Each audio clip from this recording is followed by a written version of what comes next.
Saudara, kegagalan Timnas lolos ke Piala Dunia 2026, manajer Timnas pun menyatakan bahwa akan melakukan evaluasi, terutama evaluasi pelatih. Kita bahas bagaimana drama kekalahan Timnas bersama dengan analis sepak bola, Bung Anton Sanjoy yang telah bergabung bersama saya di studio Kompas TV. Dan nanti saya akan menyapa ada Mas Zainal Arifin, mantan pemain Timnas melalui sambungan Zoom. Selamat petang semuanya.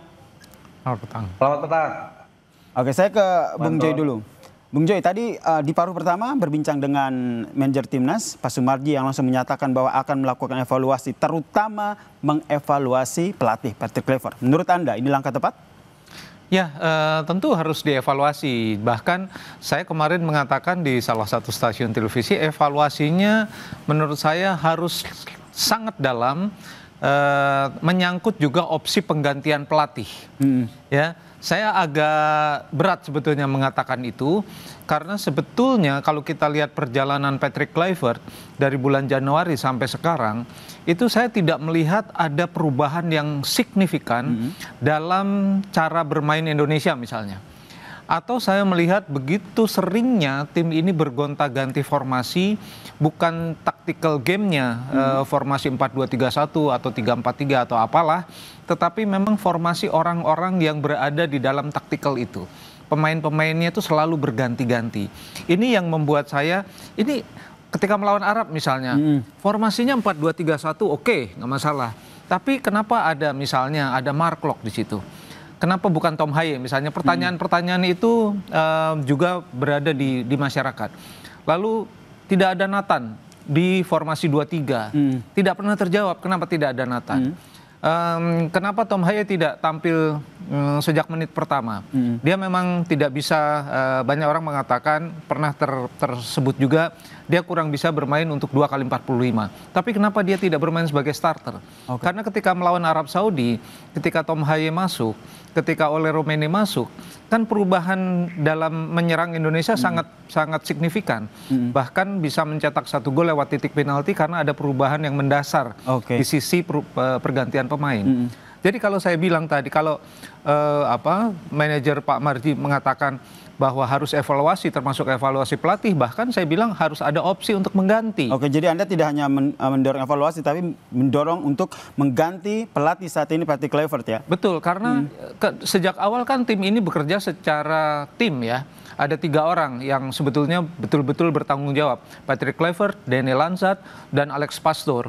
Tapi kan kita dengar juga yang harus masih dikonfirmasi apakah benar 2 jam menjelang pertandingan melawan Arab Saudi terjadi perdebatan yang cukup sengit antara Daniel Lansat, Alex Pastoor, dan Patrick Kluivert menyangkut susunan pemain.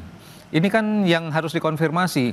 Saya yakin itu ada, meskipun belum ada yang mengkonfirmasi. Kalau ada Pak Marji, saya mau tanya, bener nggak itu? Nanti kita tanyakan ke Pak Marji. Saya ke Mas Zainal dulu sebagai mantan pemain Timnas. Anda sepakat evaluasi dilakukan ke pelatih, yaitu Patrick Kluivert, atau langsung sepakat dengan apa yang disampaikan Bung Joy, mengganti pelatih Patrick Kluivert atas hasil Indonesia gagal ke Piala Dunia? Iya, kalau dari sudut dari sudut pandang para pemain, ya sebetulnya kalau kegagalan ini sebetulnya kegagalan semua. Jadi harapan sih, kalaupun memang harus ada evaluasi ya dari mulai pelatih yang mungkin juga sepakat sama Bung Joy. Tetapi saya mengatakan di sini bahwa evaluasi itu menyangkut, ya selama ini kan harus ada dasarnya ya. Satu mungkin masalah taktikal, yang kedua juga selama ini juga terlalu banyak perjudian menurut kacamata kita. Alangkah lebih baiknya kalau melihat hasil yang sebetulnya di luar ekspektasi kami.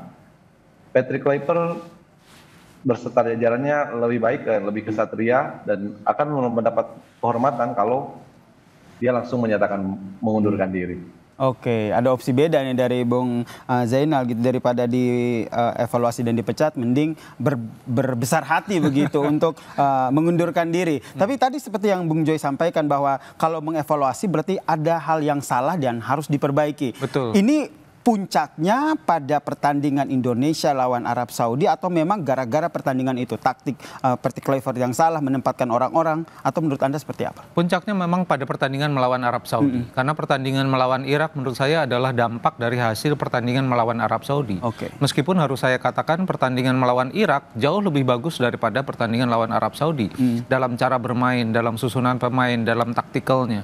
Jadi saya melihat ini adalah rentetan panjang dari ketidakmampuan Kluivert menurut saya untuk untuk menghimpun potensi-potensi yang ada di dalam tim nasional ini menjadi sebuah kekuatan yang mampu bersaing dengan Arab Saudi dan Irak. Karena itu sebetulnya dua perjalanan yang tinggal selangkah lagi ya perjalanan itu, dan sangat pendek gitu loh sebetulnya, hanya 180 menit. Berbeda dengan 86, memang dua laga tapi dua tim yang masih harus dihadapi tapi 4 laga. Jadi memang ini lebih maju satu step. Nah, persoalannya adalah bukan hanya persoalan bagaimana Kluivert dan timnya ini meramu tim, tapi juga ada masalah yang sangat mendasar juga, misalnya bagaimana, saya selalu tanya tuh ketika Kluivert pertama kali datang, bagaimana membuat tim ini kohesinya full, karena mereka jarang berkumpul. Nah, ini kan persoalan juga ada di federasi, ada di timnas menurut saya. Jadi ini juga bagian dari tanggung jawab PSSI untuk ke depannya, karena kan memang kalau dalam sepak bola modern mereka kumpul nggak terlalu lama. Tapi Indonesia ini agak unik karena pemainnya kan mencar-mencar dan bukan pemain kelas 1 dunia. Beda dengan Leo Messi atau yang Lamine Yamal yang skillnya udah oke, jadi ketika dikumpulin langsung bisa chemistry-nya langsung oke gitu begitu ya. Levelnya kita agak berbeda. Nah, ini yang harus artinya pekerjaannya menjadi lebih keras, lebih rumit, lebih complicated. Nah, yang ini juga perlu dievaluasi sebetulnya, karena kita akan menghadapi hal-hal yang sama untuk nanti apapun Piala Asia atau penyisihan Piala Dunia, kurang lebih persoalannya sama. Ibarat kata jangan sampai pemain jatuh ke lubang yang sama begitu ya. Betul, jadi nggak boleh lagi terulang masalah-masalah yang dihadapi oleh Kluivert dan timnya ketika memegang timnas. Oke, dan tadi sudah jelas disampaikan oleh manajer timnas Indonesia Sumarji yang menyatakan bahwa gagal lolos ke Piala Dunia sangat mengecewakan dan pelatih Patrick Kluivert pun harus dievaluasi. Kami putarkan kembali keterangan dari Sumarji. Ya, tim pelatih kalau saya. Pemain kan hanya menjalankan instruksi pelatih. Strategi apa yang disampaikan, yang harus dijalankan oleh pemain itu kan dari pelatih. Ya, saya kebetulan kan cukup lama sekali saya di tim ini, dan berganti pelatih pun juga saya ada di situ. Boleh dikatakan ibaratnya sejak lahir ya, saya ngomong mengawali dari round 1, kita lawan Brunei, sampai dengan saat sekarang ini kan saya selalu ada. Kalau ditanya evaluasi apa ya? Pelatih yang dievaluasi.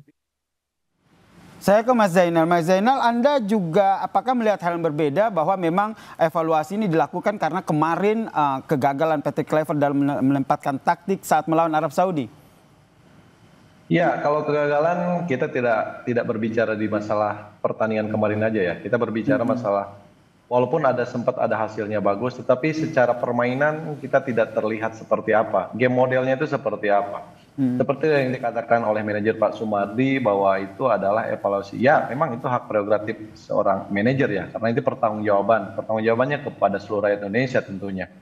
Jadi kalau udah seperti ini, kalau manajer sudah menyatakan seperti itu, ya kita tunggu aja.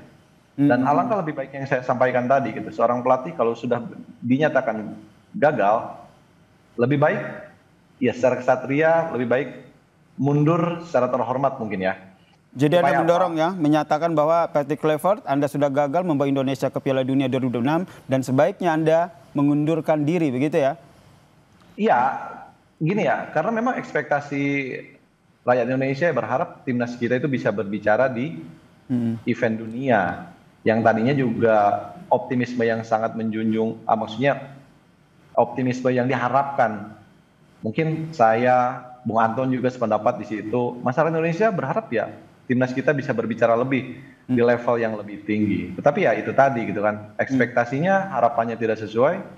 Ya mau apa lagi yang harus dipertahankan? Kecuali kalau misalkan ke depannya kita punya targetnya, misalkan kayak Piala Asia seperti ini. Nah harapannya sih di situ pun kalau seandainya nanti gagal lagi gitu, sampai kapan gitu?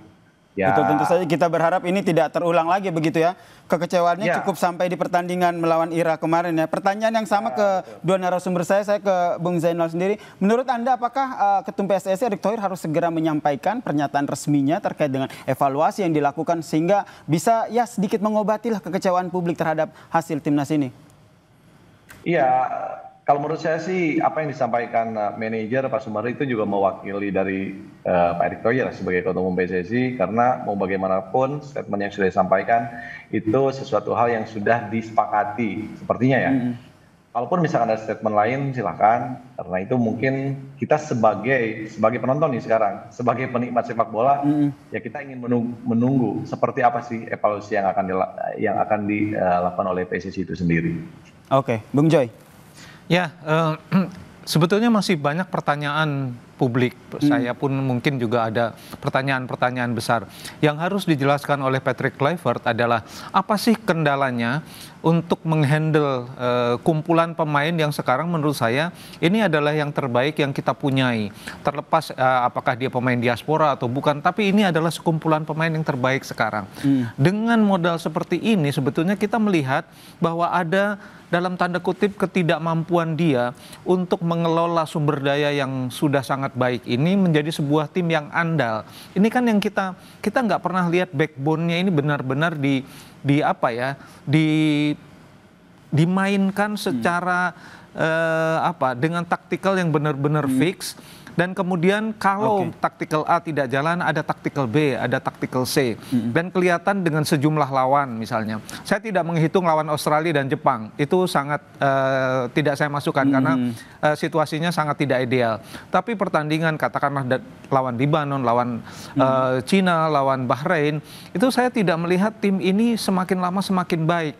Mainnya menurut saya nggak oke gitu. Ini yang meskipun menang lawan Bahrain, lawan Cina, tapi tidak membuat publik yakin bahwa tim ini mampu bersaing dengan Arab Saudi dan Irak. Dan bahkan, itu di bawah kepemimpinan Patrick Kluivert ya? Di bawah kepemimpinan Patrick Kluivert. Padahal tim ini menurut teman-teman di PSSI adalah tim yang terbaik yang katanya mereka pernah punya. Saya pun sempat berpikiran demikian. Waduh, ini timnya kuat. Bahkan ada Simon Tahamata, ada Cruyff di sana. Saya lihat tapi tidak jalan. Menurut saya kemudian berpikir apakah ini soal kapabilitas? Apakah ini soal kemampuan head coach untuk meramu semua kekuatan dan sumber daya ini menjadi kekuatan yang betul-betul disegani dan mampu bersaing dengan Arab Saudi dan Irak. Dan itu yang kita nantikan ya seperti apa. Kita berharap nanti Patrick Kluivert juga menyampaikan pernyataan resminya juga ya pasca pertandingan selain pernyataan yang sudah disampaikan, dan kita lihat nih seperti apa evaluasi yang dilakukan PSSI pasca drama kegagalan timnas melaju ke Piala Dunia 2026. Terima kasih Bung Joy. Sama-sama. Terima kasih Bung Zainal telah berbagi informasi. Sama-sama. Ya kita obatilah rasa kekecewaan kita ini dengan terus optimisme ya. Timnas masih terus mengudara ataupun terus mendunia begitu. Amin. Terima kasih semuanya telah bergabung bersama kami di Kompas Petang.